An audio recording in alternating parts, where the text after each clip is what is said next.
Hello and welcome to the Logcast, Season 3, Episode 5. I am your host, Jephren Perez, and I am joined today by my co-host, Dave. Hey! And our other co-host, Clay.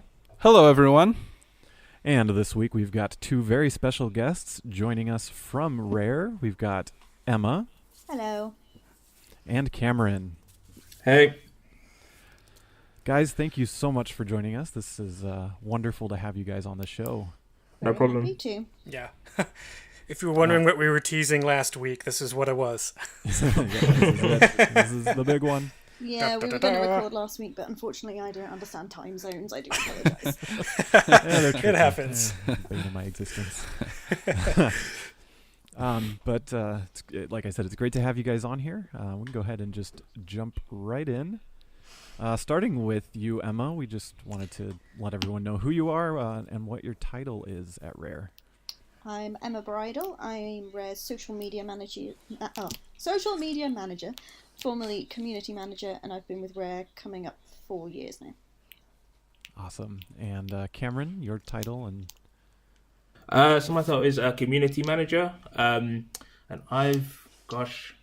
this sounds really bad with judging lengths of time. I'm pretty sure I've been at Rare for about a year and a half now. Well, nearly a year and a half.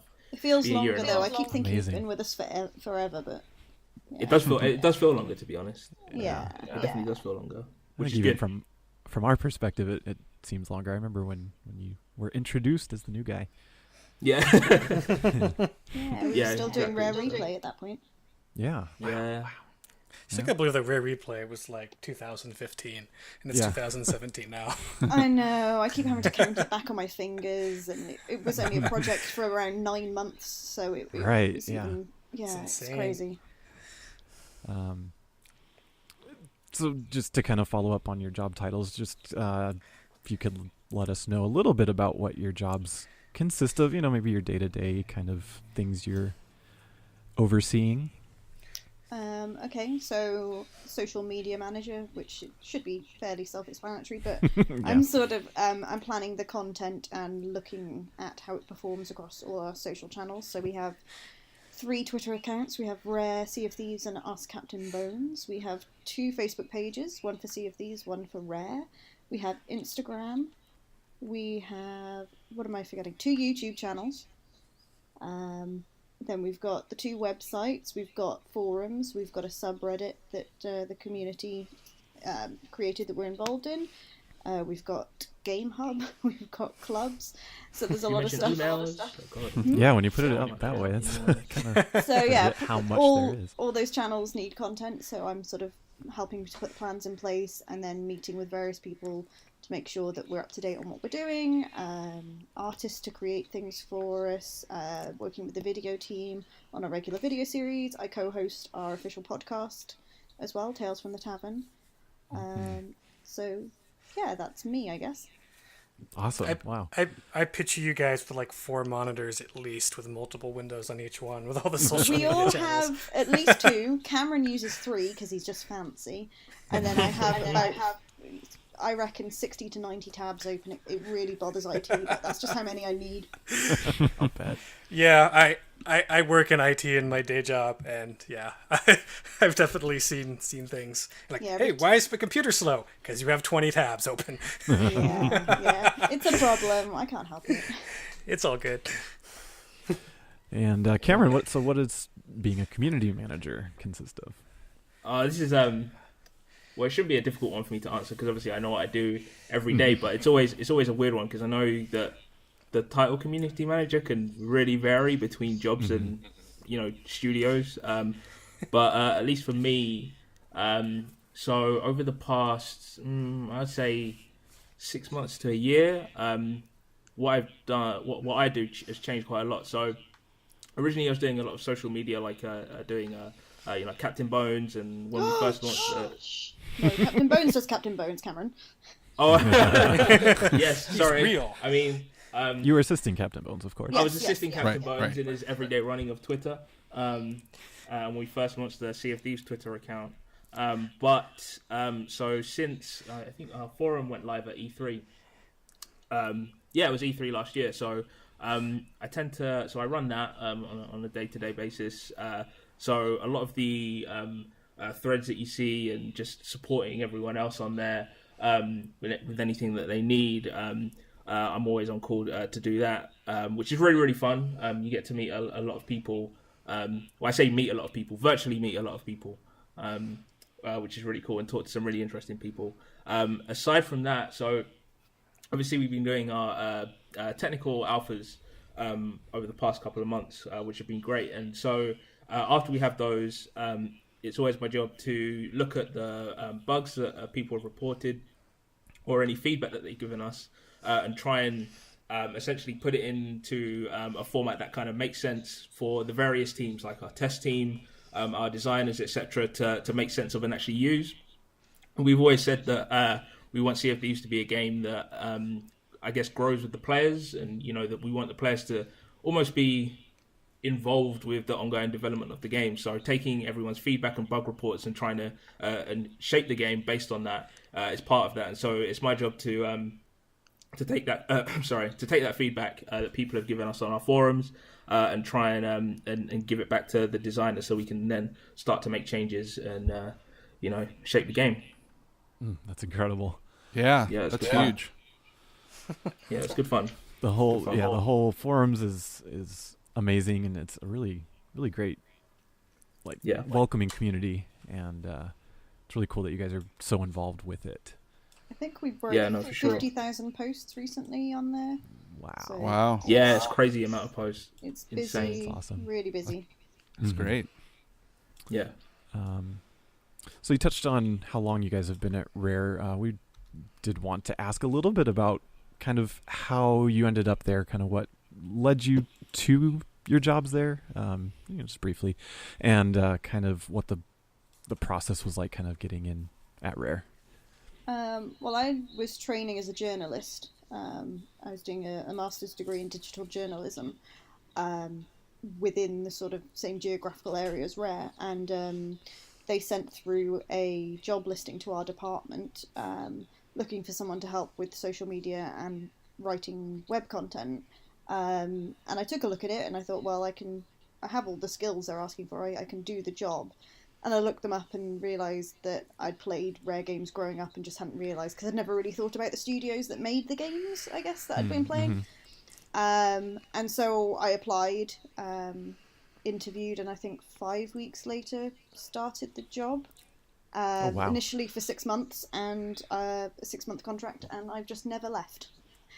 Good job. I think people that's the working in secret. social media often change jobs quite a lot, because I've spoken to lots of people that say, well, why have you stayed beyond 12 months? Surely you want to move on. And I've always said, well, no, I enjoy my job. I like what I do. I like the people I work with. Why would I want to leave? So I just haven't. So they've been stuck with me. Great. That's awesome. And Cameron, obviously, same question. It was 2015. I think it was like early 2015, like the beginning of the year. I was actually working at Microsoft Soho, which is a studio that I don't think that many people heard of. At least when I speak to them, they haven't heard of it. But it's down in London, so I was working there on Xbox Upload, which was the it's still up on Xbox. It's still actually. a thing, Yeah. Yeah, it's still a thing. So it was the whole video editing and game capture app that was native for your Xbox One. So obviously that was a massive thing when the new games consoles came out, that you can actually record gameplay footage, and edit it together and share it out on your console. So I was working on that as part of the editorial team. So as well as managing the app, we built up quite a bit of a community around the app, because we used to do like weekly top 10s and editorial content, like walkthroughs on new games that came out and things like that, because it was quite a diverse platform.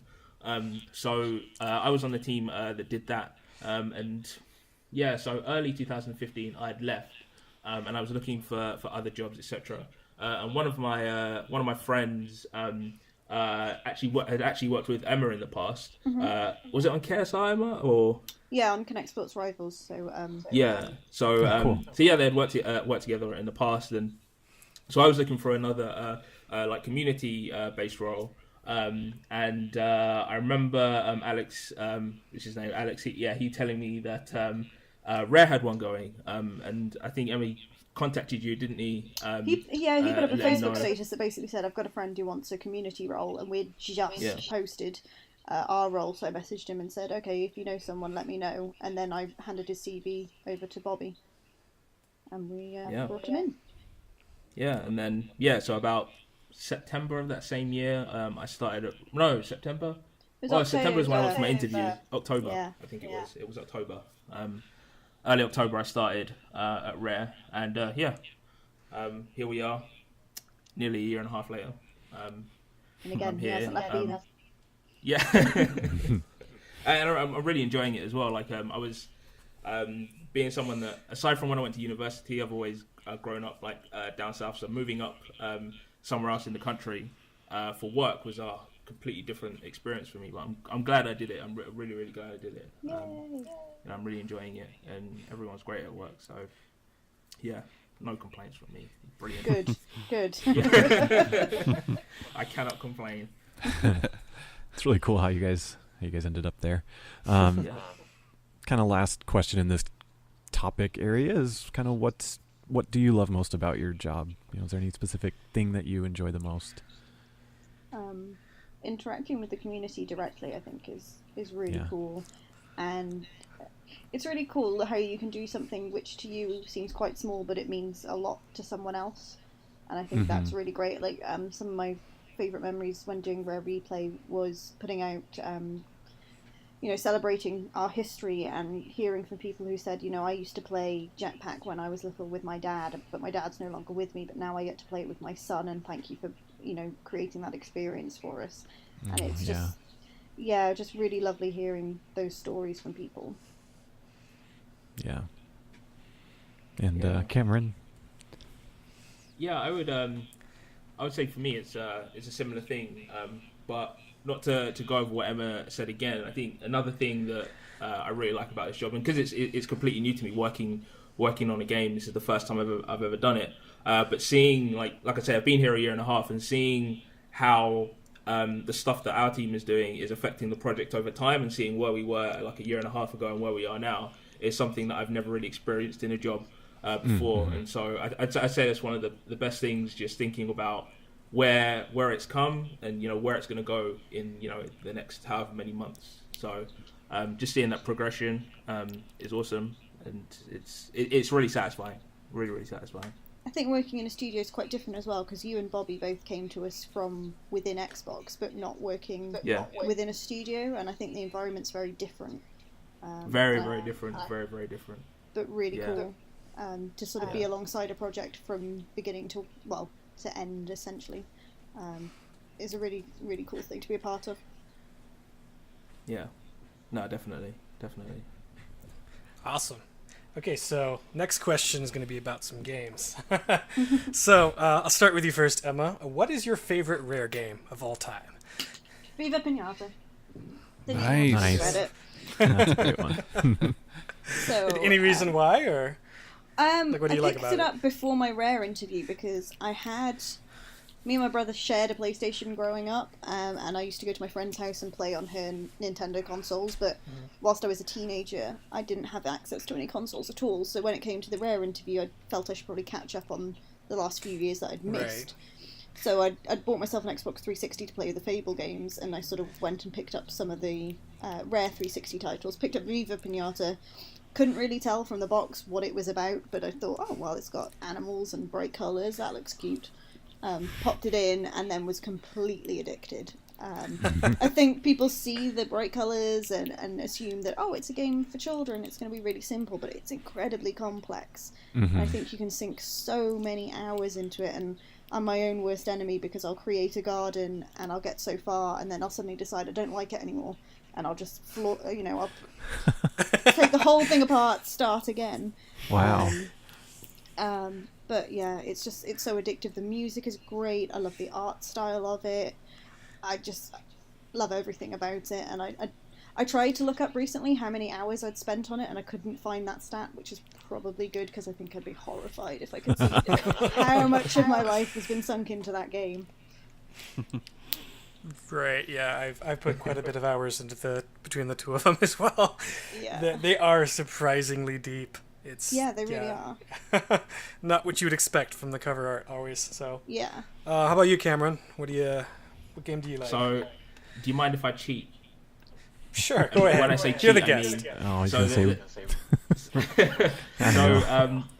So I guess I have two favorite Rare games. I know that's not. I know you asked for one, but so one of them's Banjo-Kazooie, because I still remember when I was a kid playing that at my friend's house, because I never actually owned it myself, and so I remember when I used to sleep over one of my friend's houses back in primary school when I was about oh god, I can't remember how old I was now, but anyway, yeah, we used to play that a ton, and I think it's one of the games that got me addicted to just collecting everything in a game, and it's a real problem for me now. I think I genuinely think I have a problem because whenever I play a game with any sort of like collectibles, I just like comb the game like from top to bottom trying to find them all, and it kind of slows me down a bit as far as actually completing games.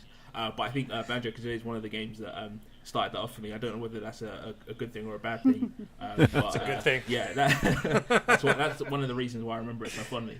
And the other one is Star Fox Adventures on the GameCube. Now I don't know how many people remember that fondly, especially because of how difficult it seemed to be. At least when I was a kid, it seemed to be really, really difficult. But it took obviously Fox McCloud and put him in on a planet full of dinosaurs with a staff, and it was just kick-ass action, man. It was really, really cool. And I remember when I got it, it was for Christmas one year, and I remember for about 4 weeks I was begging my parents, like on my knees, like groveling, please let me play it early, please, please, please, please, and he wouldn't. But I remember when I did get to play it at Christmas, I was just hooked to my TV all day. It was Fox McCloud and dinosaurs. You know what I mean. It's like Really good soundtrack to that too. As well. Yeah, it was awesome. Really good. The interesting soundtrack. memory I have about that was like the first game that I purchased after having a job. So in some ways, I feel like I kind of got a job to own that game. But really good game. Really it is. Next question, we're kind of just going to go into like general gaming a little bit. So we just kind of want to know like how big of a gamer are you, and what sorts of non-rare games do you enjoy? And I didn't specify which to answer first, so I guess you have to fight over it. Okay. I think people assume that if you work in games, you're playing games all the time, and I think the reality of it is actually you don't have a lot of time to play games.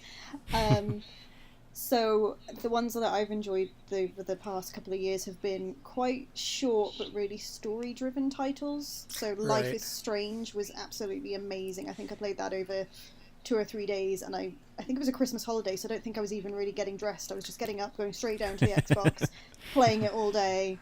Nice. I played Firewatch recently, and I really, really loved that. Such a good one. It was really, really good, although I realised after completing it I'd missed like the one really crucial piece of evidence at the end, trying not to spoil anything. So maybe I'm going to have to play it again. But yeah, I tend to play those, and then Overcooked is another one that I've been super into the last year. Why are you saying oh god, Cameron? Oh, Cameron and I've tried playing before. We're not a good team. Cameron just sort of he's quite relaxed. The whole kitchen is on fire, and Cameron's just sort of standing there, just watching.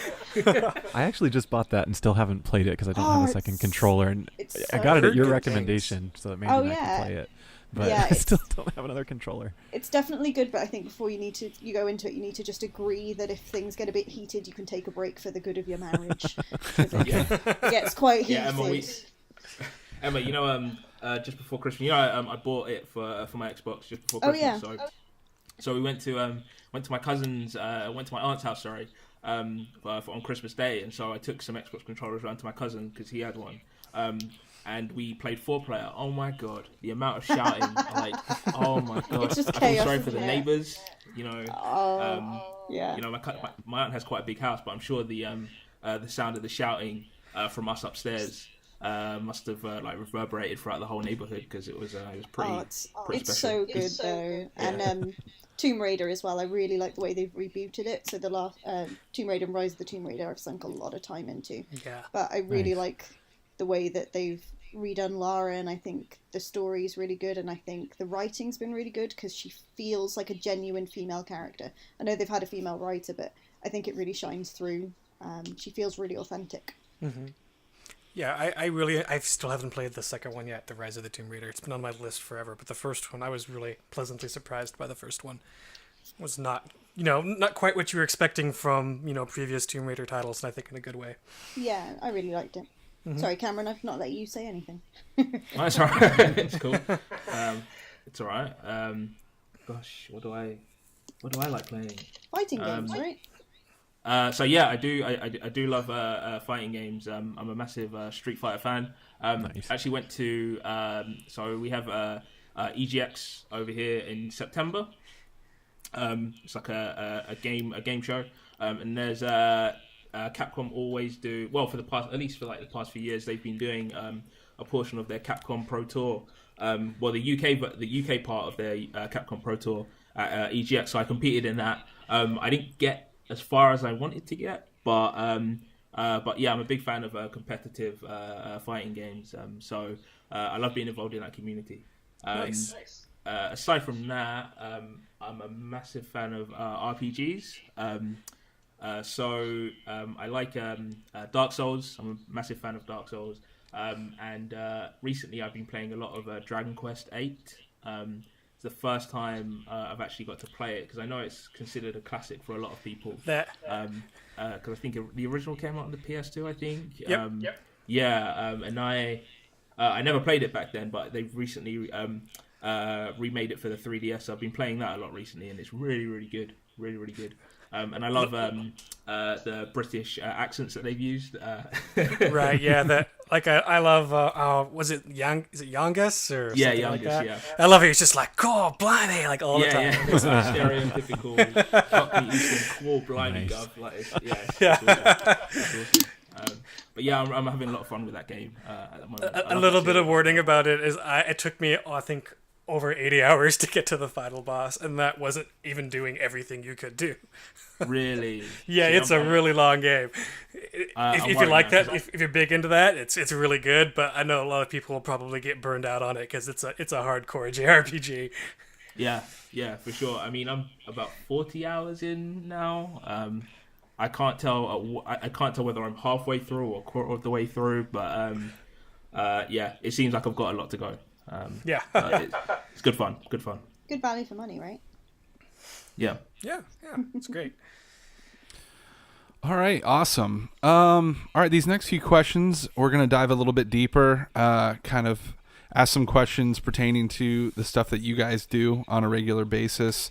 So first off, how has Rare's strategy changed with communicating with the fans and the community over the past few years? I'd say a major way it's changed is we just have more channels open to fans now than we did even just a couple of years ago. The forums being a prime example, being a place, Cameron is forums guru for us. But I think, we've got more ways for people to be in touch. I think we're a little bit more open than we used to be. I know that the approach we want to take with Sea of Thieves, and something that Joe, I know, talks about a lot, is being very open and transparent with the community over what we're doing, how we're doing it, why we're doing it, and I think we've shown that a little bit. Mike Chapman regularly jumps into either our forums or our subreddit if there's a pressing issue that people are talking about. For instance, first person versus third person.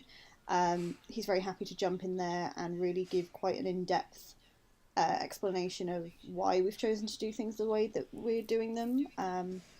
So I'd say that's probably the main things is more ways to get in touch and being a little bit more open with fans. Yeah. Cool. Yeah. Cool. Yeah, I so agree. Obviously, I haven't been at Rare as long as Emma has, but even like I say, like even in the past a year and a bit, like compared to where we were before, because I know since Sea of Thieves was revealed, we had been quite quiet, and now fast forward to now, that's completely changed. And even so what we're doing with feedback, for example, I know that's something that Rare's never really done with a game before, which is, in fact, not a lot of developers. I don't think a lot of developers are being this transparent with their their ongoing game development. You do get it with some, but I think that it's awesome that we're happy to do this sort of thing and keep people up to date on not everything that's going on, but keep it's a regular communication, which is great. So yeah. Yeah, Awesome. I mean, Cameron said we were a bit quiet. We did have it was a really awkward quiet patch. I think after Connect Sports Rivals had been out for a little while, we knew that we were working on Rare Replay and Sea of Thieves, but obviously we didn't want to say anything until E3. Right. So it was a few months of we couldn't really talk about what we were working on, and we didn't want to, accidentally give any hints that would ruin the surprise of things. So for Lee and I running social channels, it was quite difficult for a few months to be very cryptic and to keep everything secret. Yeah, and at that point, that was when Phil Spencer dropped the Rare is working on something very rare, and it was just like, oh, what could it be? Yeah. I wore a Battletoads t-shirt to a press conference, and Right. that was just something that we'd had made internally, like the Rare Replay team. We all got given them, but then everyone, the internet goes crazy with theories, and you're having to sit there and you read all the press and all the fan theories, and you're going, either you're way out, or some of you are so close, but we can't tell you that you're so close, and that was a strange few months. I bet. So, what do you guys find are some of the benefits of having multiple people working towards the same goal with communication with the fans? Obviously, having a social media team rather than just one or two of you, running everything. Well, we've grown from 2 people to, what are we at now, Cameron? 8 people? It's about 8 people Wow. on the team. In less than 2 years. I think Bobby's going to have been with us 2 years next month. Previously it was just Lee and I, and Lee's a writer by trade, so he was writing as well, alongside the social media. So I was the only person doing community full-time 2 years ago. We're now doing social channels. We've really expanded how we're doing video. We're doing forums. We're doing email campaigns. We're doing the web content. So having more people has just really allowed us to really open up how much we can do and in what detail we can do it. When it's one person and you've had hundreds of tweets overnight, there's a limit to how much you can get through in a day. But I think, we're just doing so much more than we've ever done before, and it's a really cool time to be at Rare at the moment. It's great for the fans too. I'll just say, it's been incredible. Absolutely. Yeah, for sure. And I think, when you have, the amount of people that we do on our team, it's also like the amount of ideas. Obviously, there's a lot of, Emma will tell you, there's tons of planning involved in a lot of the stuff we do, like tons and tons and tons, which I don't think people would really understand unless they, spent a day with us, for example. And just having the amount of people we do and being able to bounce ideas off of each other is really, really helpful. If you can't figure something out, and this isn't just for our team. I think this is also just working at Rare in general. What's really good is that because, like you say, everyone's working towards the same goal.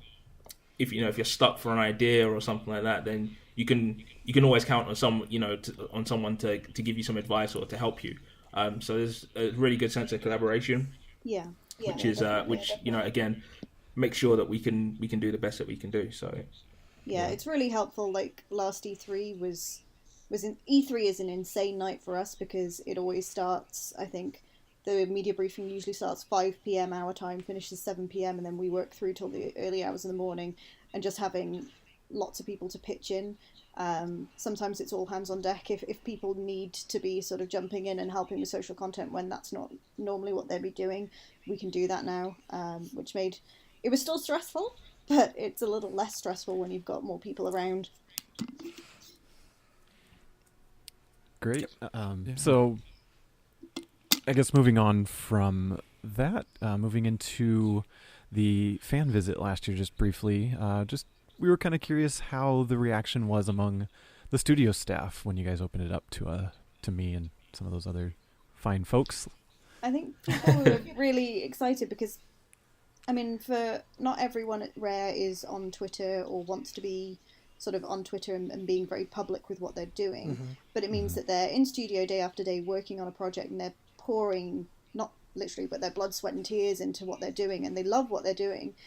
And having the fans in was a rare opportunity for them to really sort of meet the people that play the games that they've been building for the however many years they've been doing it, and sort of meet fans face to face because they don't have that direct contact with them online. So I think people were actually probably more excited to meet you guys than you were to meet them in some ways.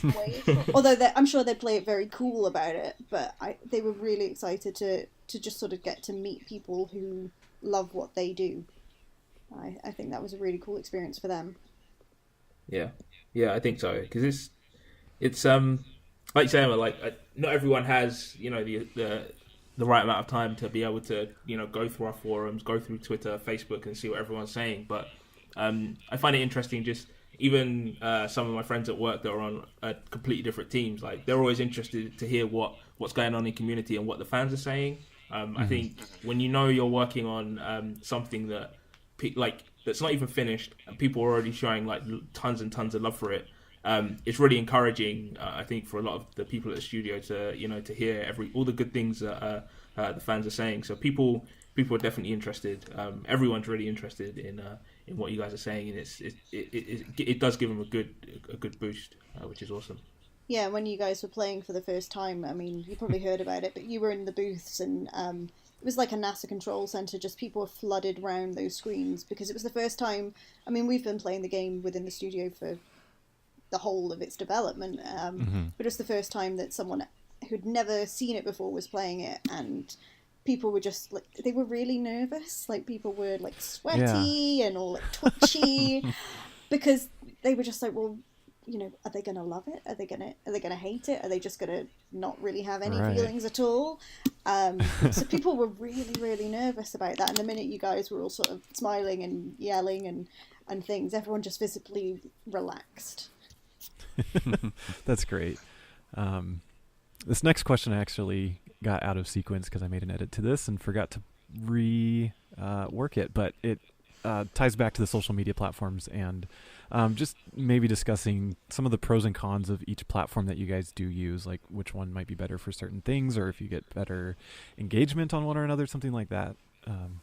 I think, there's so many different social media platforms available these days, and by no means are we on all of them, but I think everyone will have sort of a subsect that they are on, and they'll use them for different things. And we definitely see it when we run our weekly giveaways, and we rotate it through channels so that everybody does get a chance to enter at some point. But for example, the people on Facebook will be complaining, why are you running it on Twitter? I'm not on Twitter. Or the people on Instagram will say, well, I don't have Facebook, so why are you putting it over there?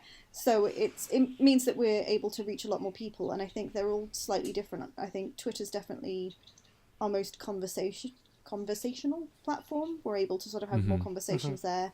Facebook's great for embedded video these days and for sort of more pushing out news. Instagram's very visual, and it allows us to give a sort of behind the scenes look at what we're doing. Our YouTube channel's really expanded in the past couple of years, and we've been able to really bring some new things there. So I think it's important to be across a wide range of them, but we're very mindful about, if we're going to start a new channel, we want to commit to doing it properly and putting content on there regularly and making it feel that we're as present there as we are everywhere else, and how we're going to use it. So I started Instagram, for instance, because I just pitched it to Lee. I said, people are on Instagram, we should be on Instagram, but I'm going to think about how we'll use it. Nice. So each one we really do commit to. Forums being an excellent example. We'd never had forums before. There's the Xbox Central forums that people could post about Rare stuff there, but there was a lot of work into how do we want to design them, how do we want the functionality to work. Cameron was involved in what are the categories going to be. I think actually, didn't the categories get named by Steve from Rare Gamer? I think he put in some suggestions for those. Oh, really? Yeah, you guys emailed all of us from the contest, and we gave ideas. And just you guys were a good sounding board for we're going to start a new channel. this is how we're thinking of using it. What do you guys think? So I think, yeah, every single channel has a slightly different way that we're using it, but we're dedicated to each and every one of them. Excellent. Cool. All right. So, turning from that back to Sea of Thieves, so has all the amount of feedback that you've been getting been overwhelming for you guys, or has it been, just pretty smooth sailing just to go through it and categorize it or whatever? That's Cameron's world. Yeah, it's an interesting one. I think I was definitely, I'm going to be honest, like I was definitely worried that even having, because before obviously we've only been having playtests internally, and so our internal audience is obviously a lot smaller than the audience that we have publicly with our technical alpha. But also, I think with your public audience, like with the gamers that have been fans for like the past like couple of years, and they finally get a chance to play it and give feedback, they've got so much stuff that they want to get out and let you know and feedback on. And I think initially I was worried that it was going to be overwhelming, but at the moment I think it's fine. Like, we've got a pretty good system going at the moment about how we categorize feedback, and I think it's going well. Like every time we do have a playtest, so we make sure that we get a good sense of what people are saying, and then when we're back in the studio, because obviously we have the playtest at the weekends, when we're back in at the studio, we start to know, okay, this is what we need to look out for. And then we'll go through the threads and try and keep an eye on what the trends are. Like if there's something that people aren't liking so much, then we'll make sure that we note that down. If there are things that people are definitely liking a lot, then we want to make sure that we take note of that. And we always have, anytime, because midweek, or now it's end of the week, I'll then take that feedback and I'll discuss it with Mike. And let him know what people have been saying, and we always have a really, really good structure. I'm really happy with where it's at the moment, about how we categorize everything, just to make sure that, because we want to make sure that everyone's voice is heard, and I know as our player base becomes a lot bigger, that might become harder, but it's obviously a challenge that we want to take on, because we're committed to the whole idea of player feedback, helping, directly influencing our game. But it's going really well at the moment. I'm really, really pleased with it.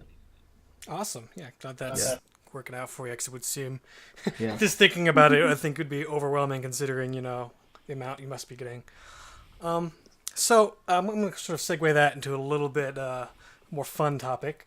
So the time you guys have spent playing Sea of Thieves, do you have any memorable stories? Anything that you can share with us.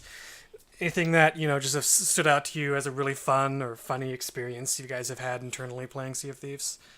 I think, the number of times people either fall out of the crow's nest or fall off the ship is quite incredible. And it's not because they've drunk their grog. It's not. The number of times people are yelling, "I've fallen off," and you have to put down the anchor, wait for them to catch up. That happens a lot. A few times I've tried to go rogue, and I've waited for everyone to head off onto an island and tried to then get the ship going by myself. And once I managed it and sort of let them know that was what was happening, and they just pleaded with me to come back, and I just couldn't do it to them. I did consider just taking it all and leaving. But it's just, every session is different. You'd think that we'd get bored of playing the game because we play it so much, but that's not the case at all, because every session is different, because it's a different blend of personalities and people wanting to play the game in different ways. Right. So it's really cool that whenever we play, there's then I guess what you call that water cooler moment afterwards, where everyone will gather and just be like, "Oh my god, was that you on that ship that we took down?" And "Oh, did you see this?" And we've still got that level of excitement and wanting to share stories after playing the game for so long. And I think that's something that I've not found in any other game that I've been playing ever. Yeah, that speaks loads to the fun and longevity this game potentially has. Yeah. Yeah. I don't know if Cameron's got any. Yeah, there was one that I think about quite often. So I remember, I'm pretty sure it was around the time that the blunderbuss first went in, and we were there's that tendency to want to ambush people now that you have you have a weapon that you can use to kill them. So I remember I don't know if you guys know sort of like how our proximity based game chat works, and so obviously when you're speaking, if there's a crew close, then they can hear what you're saying as well. So we were on an island and we saw a ship in the distance, and we thought, okay, right, we should probably try and ambush these people. But we were making sure to, we came up with this really elaborate plan, like, okay, you guys stand here on the island, you guys stand there on the island, and, we were hiding in the bushes and everything. We thought, yeah, this is going to go so well. And then we had completely forgotten that, obviously, as they had gotten closer, they could hear what we were saying. So they knew exactly where we were. And they killed us, like, just straight up. And that was that. And in the entire time... Sorry, Cameron. No, go on, Emma. I was just going to say, in the entire time I've been playing, I've only ever killed someone once. I'm not good with weapons, and so many times I've been killed, and it's always been shot right in the face with a cannonball at close range. And the only time I've ever managed to kill someone was when we were playing recently we had some of the European marketing team in, and I was playing with someone who'd never played the game before, so that gave me a slight advantage, and I managed to kill them, and I was so happy because I'm always the person that gets killed, always. Alrighty. With that, that's our last question we have here. If you guys have any final thoughts or anything you'd like to say to the community or just in general, now would be great. Well, we'd like to thank you guys for the continued support, and everything you guys put out. We are, people are watching it, hearing it over in Twycross. So know that we really do appreciate it. Yeah. That's really cool to think about, like, because we're obviously a small fan site covering not a single studio, but like, the studio and the other studios that would be interest of people who like Rare. So obviously we're never going to have a humongous audience. So it's really cool that you guys have been, just listening from time to time. We're keeping an eye on you. Yeah. Thank you for all of Oh no, now I'm nervous. They watch. Yeah. And the wider community in general, the same. Mm-hmm. We appreciate everything that gets sent into us is read, and we reply to as many people as we possibly can, and we do appreciate every single little thing that gets sent in. Yeah, because I generally think it. I know a lot of people say that it's great how our community is supporting us, but I generally think that the community is supporting us, like just making sure that we do a better job, because we're obviously we love to see the satisfaction of you guys when we do something good, and so I think that's one of the, obviously we like to work to a high standard, but knowing that we'll get the reactions that we will from people when they see it, like I think like say before like E3 for example, when you guys that had come to visit were in the trailer. Yeah, we couldn't wait to see your reactions to that. And Emma, you said you were on the call. I was on a video else. Call. Yeah. I wish exactly. I could have been on that. Yeah, that sort of thing, and it just keep being awesome, because we love it. All right. Well, thank you. Yeah, thank you guys so much for taking the time to do this and being on here. So that's pretty much all we've got for that. We thank everyone for tuning in this week, and we hope that you check out all of our channels on Facebook and Twitter and YouTube, and obviously check out all of Rare's on the ones that have been mentioned here. And with that, I guess we are wrapped up for this episode. Yep. Thank you guys once again. Thanks for having us. Not a problem. Thank you. Everyone have a great weekend. You too. Yep. Bye. All right, bye. Take care.